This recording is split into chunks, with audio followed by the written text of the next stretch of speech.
তারা বলে এটা শুধুই একটা গেম, কিন্তু আমার কাছে কি আসলে জানেন, আমার জন্য এটা সেই জায়গা যেখানে ভয়কে আসলে আমি জয় করি। তখন আমি আর একটা সাধারণ ছেলে থাকি না, আমি হয়ে যাই যোদ্ধা। আসসালামু আলাইকুম এভরিওয়ান, আমি শহীদ ইসলাম কাব্য, বা আপনারা অনেকে আমাকে ইটস কাব্য নামে চিনেন।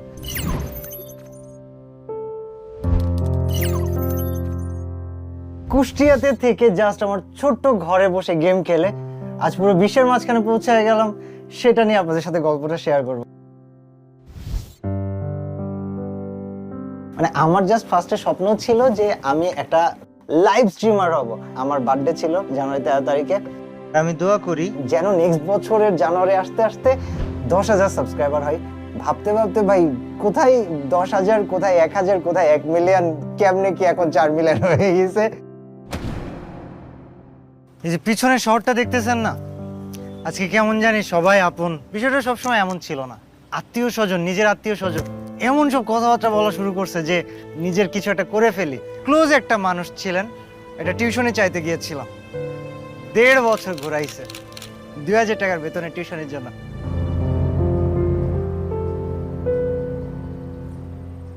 মোবাইল কিনে সে মোবাইলে দেখি মাঝে মাঝে গেম খেলে। ইন্টারের রেজাল্টটা তার জিপিএ প্লাস হয় না।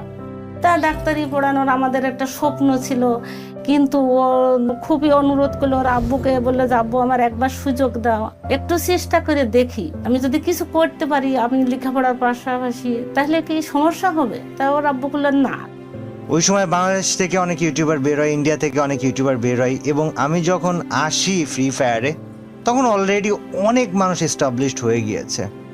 বাট এই যে কেন আমার সাথে এগুলো হচ্ছে, কিভাবে ফিক্স হবে, এইসব ভাবতে ভাবতে আমার নিজের মধ্যে একটা মোটিভেশন কাজ করে যে না, দেরি হইলেও আমি এখনো পারবো। আমাদের কাছে মনে হয় যে অনেকটা লাকি, আমরা একটা ফ্রেন্ডকে উঠতে দেখছি। ফ্রি ফায়ারটাই সেই প্ল্যাটফর্ম, যে প্ল্যাটফর্মটা কিন্তু শুধুমাত্র কাব্য না, এরকম কিন্তু হাজার ইউটিউবারকে ফোকাস করতেছে।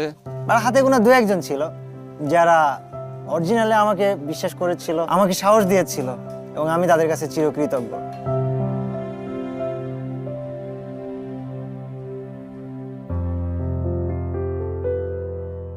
সৈকতের সাথে আমার দেখা হয়েছিল 2014 সালে। না, আমার বাসায় যখন জানাজানি হলো তখন আমি একটু ভয় পেয়ে গিয়েছিলাম, যাই হয়ে যাক এর সাথেই বিয়ে করা লাগবে। এর মাঝখান থেকে আমার বাবা মা আমার কষ্টের জন্য অনেকবার বলছে যে চলে আসো, আমি কারোর কথা শুনি নাই। একদিন এসে আমাকে বলতেছে যে আব্বু তোমার অ্যাকাউন্ট নাম্বারটা আমার দাও। তো বলতেছে যে আমি যে খেলা করি এই খেলা থেকে কিছু টাকা দিবে। তো আমি বললাম আমার তো বিশ্বাস হয় না যে খেলা করে আবার মানুষ টাকা পায় নাকি। দেওয়ার পরে দেখলাম সত্যি সত্যি পরের মাসে অ্যাকাউন্টে কিছু টাকা আসছে।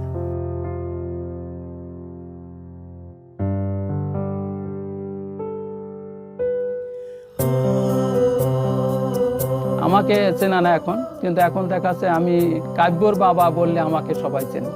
ভাইয়ের চিন্তা ছিল যে এই গেমিং কমিউনিটি থাকার পাশাপাশি তার লাইফে বিজনেস করার খুবই ইচ্ছা ছিল। এই কাব্য মোবাইল শপ সে আমাকে তৈরি করে দিয়েছে। আর আমার কোনো বড় ভাই নাই, আমি পার্সোনালি তার বড় ভাই হিসাবেই দেখি।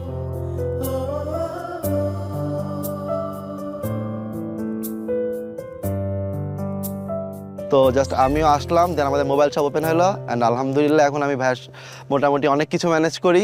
কাব্য মোবাইল শপ এটা জাস্ট কুষ্টিয়াতে এখন আছে, ঠিক আছে, যখন বাংলাদেশের 64 জেলায় যাবে, জাস্ট ইম্যাজিন আমাদের একটা দোকানে যদি 5 জন মানুষ কাজ করে, 64টা জেলায় কতগুলো মানুষের কর্মসংস্থান হবে।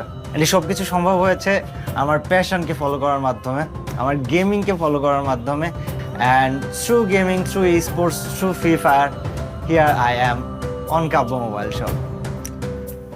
এই ফ্রি ফায়ার, একটা স্পেশাল থ্যাঙ্কস তো ফ্রি ফায়ারের জন্য অবশ্যই। So Garena, last time road to গ্লোরিতে আমরা বাংলাদেশের রানার্স আপ হওয়ার মাধ্যমে আমারও একটা অ্যাচিভমেন্ট হয়ে গেছে।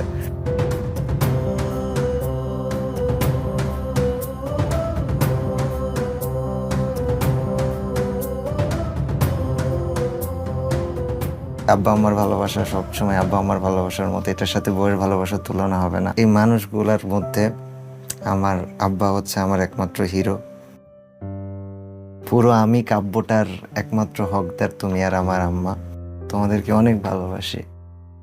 গল্পটা এখন আর শুধু আমার নিজের নয়, গল্পটা হয়ে উঠেছে প্রতিটা স্বপ্নবাজ তরুণদের গল্প, যারা বিশ্বাসী এবং সাহসী। আমি শুরু করেছিলাম ছোট্ট এই ফোনের স্ক্রিনটা দিয়ে, কিন্তু এই স্বপ্নটা এখন অনেক বড় হয়ে গিয়েছে। এই জার্নিটা অনেক কঠিন ছিল। প্রতিটা চ্যালেঞ্জ তোমাকে নতুন কিছু শেখাবে, নতুন রাস্তা দেখাবে। ছোট একটা শহর থেকে বের হয়ে তুমি পরিচিতি পেতে পারবে পুরো দুনিয়ার কাছে। এটা তো কেবল শুরু, বাকিটা দেখা যাক।